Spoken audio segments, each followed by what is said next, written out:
Good morning student of class fifth. आज हम हिंदी पाठ्य पुस्तक में पाठ 3 संतुलित भोजन पढ़ेंगे। तो आपका है यहाँ क्वेश्चन। हमारे शरीर को अपने आंतरिक और बाह्य कार्य करने के लिए ऊर्जा की आवश्यकता होती है। तो हमारी बॉडी को जो है अंदर और बाहर दोनों तरह के वर्क करने के लिए एनर्जी की ज़रूरत होती है।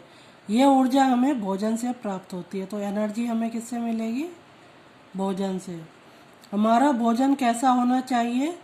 हमारा भोजन स्वास्थ्यवर्धक और पोषक तत्वों से भरपूर होना चाहिए। तो हमारा जो भोजन है या फूड है वो हेल्दी होना चाहिए और न्यूट्रिएंट्स भरपूर होने चाहिए। भोजन के प्रमुख पोषक तत्व हैं। तो फूड के जो मेन न्यूट्रिएंट्स हैं वो है that is carbohydrate, proteins, vitamin, वसा और फैट्स कहते हैं इंग्लिश में, एवं खनिज लवण।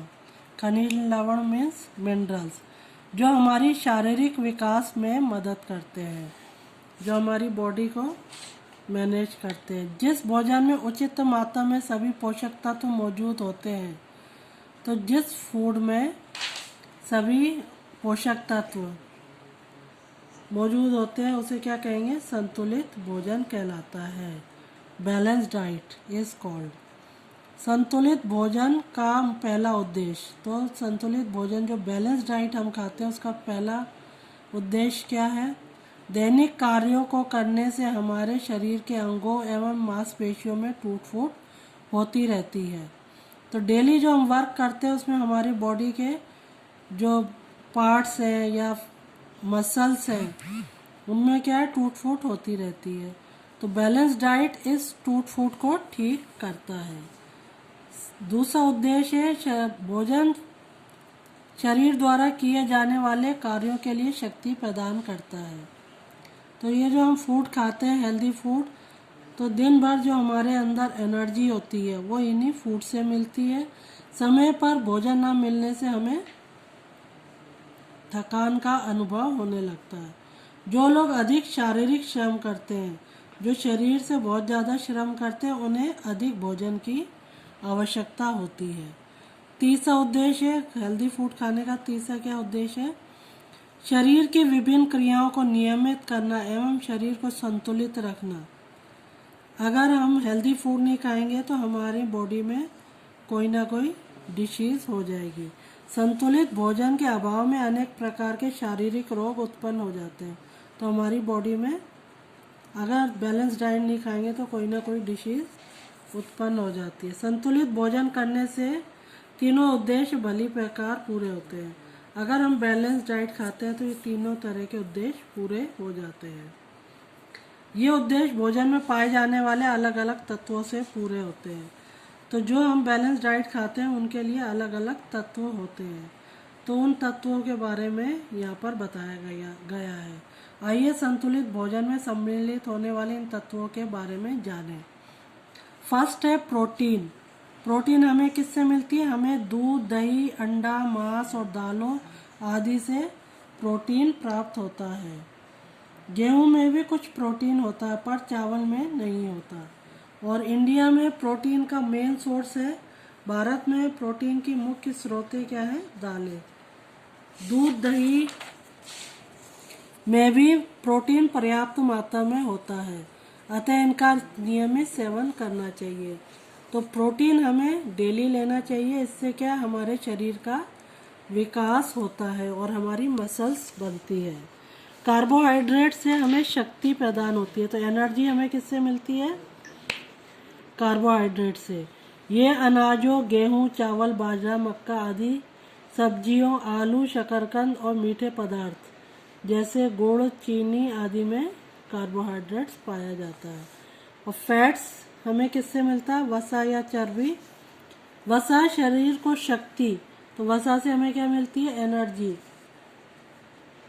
प्रदान करती है। वसा हमें दूध, मक्खन, घी, वनस्पति तेल, अंडे, बादाम से हमें क्या मिलता है? फैट। अधिक मात्रा में वसा खाने से ये शरीर में जमा हो जाता है। तो हमें एक बैलेंस डाइट खानी चाहिए। ज़्यादा आप फैट खाएंगे तो मोटे हो जाएंगे, उससे फिर आपको और ज़्यादा परेशानी होगी। जब शरीर में फैट वसा की कमी हो जाती है तो ये जमी हुई वसा हमें शक्ति प्रदान करती है।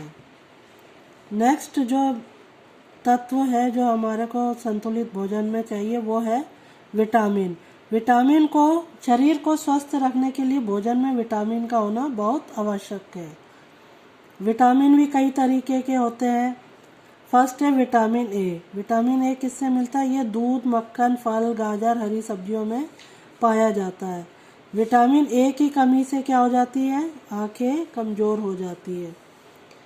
यही विटामिन हमें इन्फेक्शियस रोगों से भी बचाता है। विटामिन ए खाने से हमें इन्फेक्शियस रोग से भी बचते हैं। जैसे इस टाइम जो है कोविड-19 वो क्या है? एक इन्फेक्शियस डिसीज़ है, तो हमें भरपूर मात्रा में विटामिन ए लेना चाहिए। विटामिन बी, ये विटामिन गेहूं, जौ, चावल आदि में पाया जाता है। ये भोजन में पाचन में सहायता करता है। विटामिन बी की कमी से क्या होगा? जीभ पर छाले पड़ जाते हैं। विटामिन सी हमें किससे मिलता है? संतरा, नींबू, आंवला, टमाटर और अंकुरित दालों में पाया जाता है। अगर विटामिन सी की कमी होगी तो मसूड़े कमज़ोर हो जाएंगे। विटामिन डी, ये विटामिन हमारे दांतों और हड्डियों को मजबूत रखता है। ये इसका सबसे अच्छा स्रोत क्या है? धूप है। थोड़ी देर धूप में, सुबह की धूप में अगर खड़े हो जाओ तो हमें विटामिन डी की पूर्ति हो जाती है। नेक्स्ट है खनिज लवण, मिनरल्स। खनिज लवण हमारे शरीर के विकास के लिए आवश्यक है। हमारे शरीर को क्लोरीन, आयोडीन और लोहे की मुख्य रूप से आवश्यकता होती है। क्लोरीन हमें नमक से मिलता है। आयोडीन और लोहा हमें हरी पत्तेदार सब्जियों से मिलता है। हमारे खून में लाल रंग उसमें पाए जाने वाले लोहे के कारण ही होता है। जो हीमोग्लोबिन होता है वो लोहे के, आयरन के कारण ही होता है।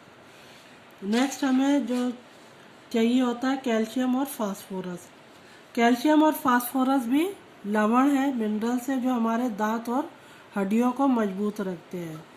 जिन बच्चों में ये पर्याप्त मात्रा में नहीं होते तो उनकी हड्डियां कमज़ोर हो जाती है। कैल्शियम और फास्फोरस मुख्य रूप से दूध में मिलता है, इसलिए बच्चों को पर्याप्त मात्रा में दूध पीना चाहिए। आप लोगों को कम से कम 2 बार दूध पीना चाहिए जिससे आपकी हड्डियां मजबूत हों।